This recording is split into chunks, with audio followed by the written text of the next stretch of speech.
Bonsoir à tous, ravi de vous retrouver pour ce nouveau journal d'information locale. Nous sommes le mardi 10 mai, voici les titres. Simone Veil, un destin, une exposition pour commémorer le 5e anniversaire de sa disparition. Réalisée par le Mémorial de la Shoah, son inauguration a lieu ce mardi 10 mai à Montigny-le-Bretonneux. Au programme Sa vie, ses combats, nous revenons également sur l'histoire de la faculté de médecine de Montigny-le-Bretonneux et qui porte son nom. Rendre accessible le sport aux jeunes, c'est l'objectif de l'association FRAEC. Elle travaille à pallier l'inégalité des chances, des disciplines parfois onéreuses comme le golf ou encore l'équitation. Présentation dans ce journal.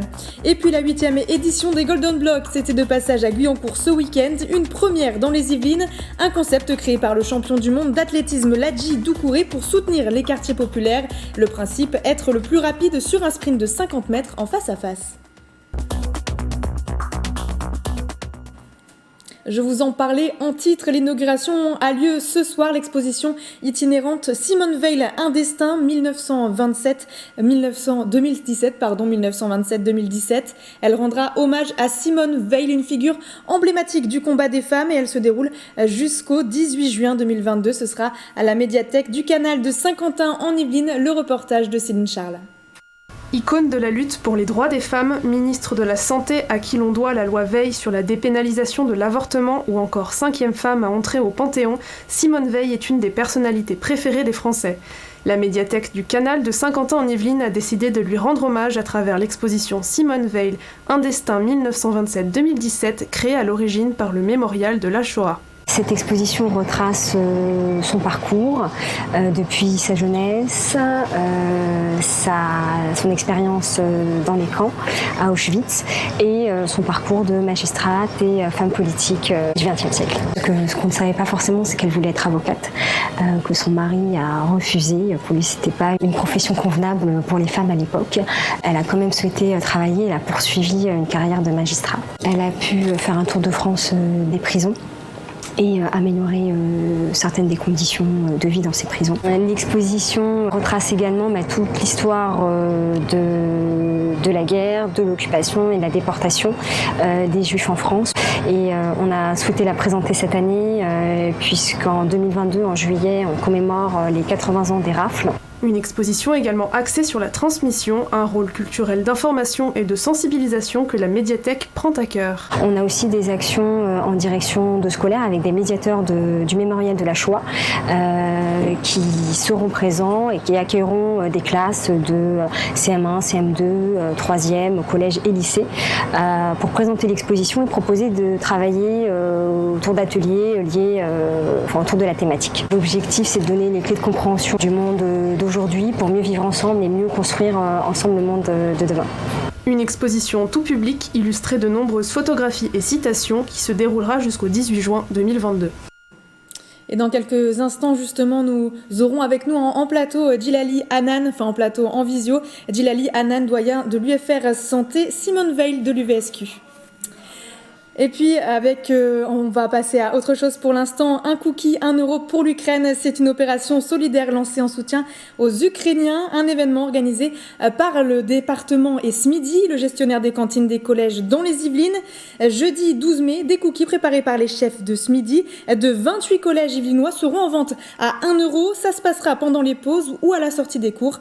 Objectif, récolter des dons. L'argent sera reversé à l'association de solidarité internationale Actide, liste des établissements concernés à retrouver sur le site du département.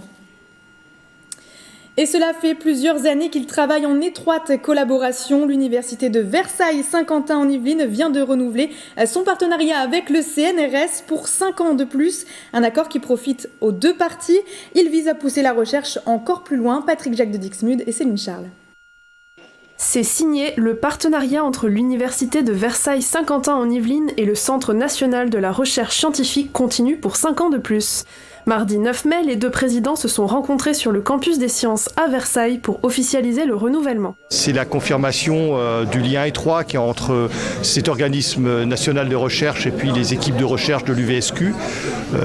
Et c'est un contrat qui va sur une durée de 5 ans, donc qui affirme cette politique-là et qui est aussi un cadre juridique et financier de cet accord. On est ici parce qu'il y a des laboratoires de qualité. Pour nous, ça, c'est la règle absolue. Et donc, on va visiter cet après-midi après-midi, 3 laboratoires en maths, en chimie, en matériaux, qui sont d'excellents laboratoires avec du rayonnement international. Dans la quinzaine de laboratoires de l'université concernée, un tiers du personnel vient du CNRS, un tiers de l'université et un tiers d'autres partenaires. Un accord équilibré qui vise à développer la recherche dans de nombreux domaines. La chimie, donc sur laquelle l'université est des partenariats très forts et une visibilité internationale depuis de nombreuses années. La chimie des matériaux, c'est un laboratoire plus petit mais qui est sur une niche d'excellence, donc très précise mais qui est reconnue là-dessus. Et un laboratoire de mathématiques. UVSQ va mettre un peu de moyens, CNRS va mettre un peu de moyens, peut-être un troisième partenaire va mettre un peu de moyens, et à la fin on a un environnement qui va nous permettre non seulement d'attirer des très bons chercheurs, des très bonnes chercheuses, mais aussi de les garder. Une recherche conjointe qui se veut innovante et interdisciplinaire. Les deux partenaires ambitionnent de développer encore plus leur collaboration pour permettre aux chercheurs de relever les défis scientifiques, économiques, technologiques et sociétaux qui les attendent. Le golf, le tennis et l'équitation, ce sont des sports onéreux dont tout le monde n'a pas forcément accès. C'est cette inégalité des chances que l'association chantelouvaise FRAEC a voulu casser. Les explications de Mathilde Francou. Cela fait 2 ans que Asia, Nour, Inde et Saoussen peuvent fouler la piste et pratiquer leur passion. Grâce à la fondation Gwenarus et l'association chantelouvaise Fraternité pour l'égalité des chances, une 60aine de jeunes accèdent à des sports comme le golf, le tennis et l'équitation. Moi je suis d'abord une habitante de Chanteloup-Yvelines depuis 31 ans. Mère célibataire avec 3 enfants, 3 garçons. Je connais un peu la situation des enfants du quartier. Et il y avait un besoin énorme à l'approche, c'est d'y aller vers ces jeunes-là et d'en parler d'autre chose et de sortir aussi de leur domaine, de leur quartier, quoi, et de leur ramener sur autre chose qu'ils ne connaissent pas. C'est ça l'idée en fait. Si les activités sportives sont essentielles au développement et à l'épanouissement de l'enfant, elles peuvent parfois coûter très cher. Alors pour que la pratique sportive soit équitable, la fondation Gwenarus soutient financièrement les familles. Moi, personnellement, c'était mon rêve de faire l'équitation et c'était très cher. Donc avant, je pouvais pas. On a fait une année et la deuxième année, on pouvait pas. Mais j'ai quand même fait. Et j'aime beaucoup le contact avec le cheval qu'on a quand on le brosse, quand on est sur son dos, qu'il est à l'écoute. Oui, elle est très contente, elle compte tout. Elle est très très contente. Elle a dit, maman, j'ai passé ma vie avec les chevaux. Outre les acquis sportifs, l'équitation permet également aux jeunes de sortir de leur zone de confort et d'évoluer au sein de la société. Moi, l'évolution, je la vois surtout sur leur comportement. Alors, leurs acquis techniques, c'est autre chose, mais c'est surtout leur comportement, parce que certains enfants n'ont pas de cadre familial. Alors certains sont bien cadrés, d'autres ne sont pas assez cadrés, donc on arrive ici, nous on fait un peu la police, un petit peu, je dirais, on fait un peu office d'éducateur, quoi. De plus en plus, l'association FRAEC ouvre son champ de compétences à des activités culturelles comme des ateliers d'art plastique, de théâtre ou encore de chant. Elle anime également des cours pour apprendre le français et le numérique aux parents qui le souhaitent. En politique, à présent, avec une page législative et les premiers candidats de la nouvelle Union populaire écologique et sociale qui ont été désignés dans le département des Yvelines. Les circonscriptions ont été réparties entre différents mouvements de gauche. La France Insoumise sera présente dans 8 circonscriptions. Europe Écologie Les Verts sera présent dans 3 circonscriptions. Le Parti socialiste aura le territoire historique où Michel Rocard a occupé un siège à l'Assemblée nationale. C'est la 7e circonscription. Comme candidat invité sous la bannière commune de la gauche, on peut citer Benjamin Luquin, coordinateur national du mouvement Génération.s, William Martinet ou encore Sébastien Ramage dans la première circonscription. Il était d'ailleurs ce matin dans l'émission PAF. On l'écoute. Moi, en tout cas, je m'engage à défendre avec la même force et la même vigueur ma candidature ou celle du Parti socialiste sur la 7e circonscription des Yvelines, celle de Génération sur la 8e circonscription des Yvelines, parce que nous nous sommes mis d'accord sur un programme. Globalement, au niveau national, les projections sont très bonnes. Et nous fixons comme objectif et nous disons aux électeurs et électrices qu'il y a une vraie possibilité de gagner. Djilali, Anna, vous êtes avec nous, bonsoir. Bonsoir. Vous êtes doyen UFR Santé Simone Veil à l'UVSQ. Alors juste pour ceux qui viennent de nous rejoindre, c'est parce qu'on parlait de Simone Veil et notamment de ce 5e anniversaire de sa disparition.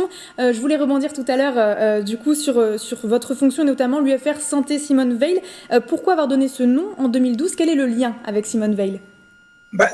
En 2012, lorsque notre communauté a réfléchi à quel nom on devait donner à notre nouvelle faculté, on a lancé une grande enquête auprès des étudiants et des enseignants.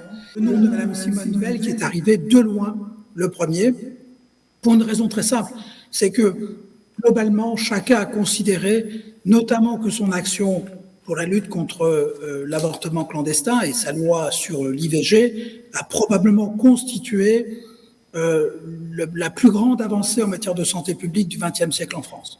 C'est vraiment la mesure qui a radicalement changé la santé des femmes au cours du XXe siècle, en particulier en France.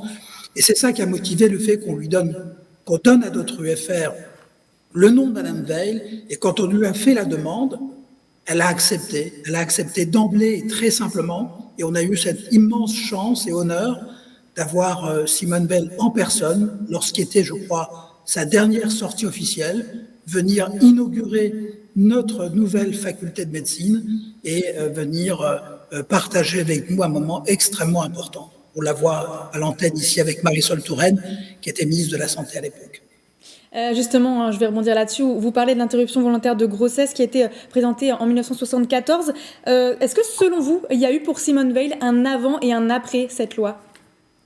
Je crois qu'il y a eu, pour les femmes en France, un avant et un après cette loi. D'abord parce qu'elle a, avec tellement de ferveur et de conviction, à contre-courant, contre à peu près tout le monde, réussi à imposer cette avancée majeure. Et d'une certaine façon, ça a contribué à changer la façon dont la femme était vue et perçue dans notre société. Et on voit aujourd'hui, si on regarde ce qui se passe outre-Atlantique aux États-Unis, on voit à quel point ce droit de la femme de disposer de son corps reste, y compris dans les plus grandes démocraties comme aux États-Unis, quelque chose de très fragile. Et il ne faut pas grand-chose pour revenir en arrière. En 2019, les étudiants justement de l'université Versailles-Saint-Quentin en Yvelines, ils ont reconstitué ces débats relatifs à l'IVG. Est-ce que c'est important de transmettre finalement cet héritage ? C'est fondamental. La transmission du savoir est l'une des leçons que, à titre personnel, j'ai tirées de Madame Veil et de son action. Son action était fondée sur la transmission. Transmission de l'horreur qu'elle a vécue enfant dans les camps de concentration, transmission ensuite de son savoir, de son savoir-être, de ses réflexions et de sa pensée sur ce que doit être une société moderne en matière de droits des personnes, droits des femmes, droits des enfants. Et puis aussi, ensuite, son action au niveau de l'Europe, là encore, a été un élément fondamental et toujours ancré sur cette grande valeur qu'est la transmission.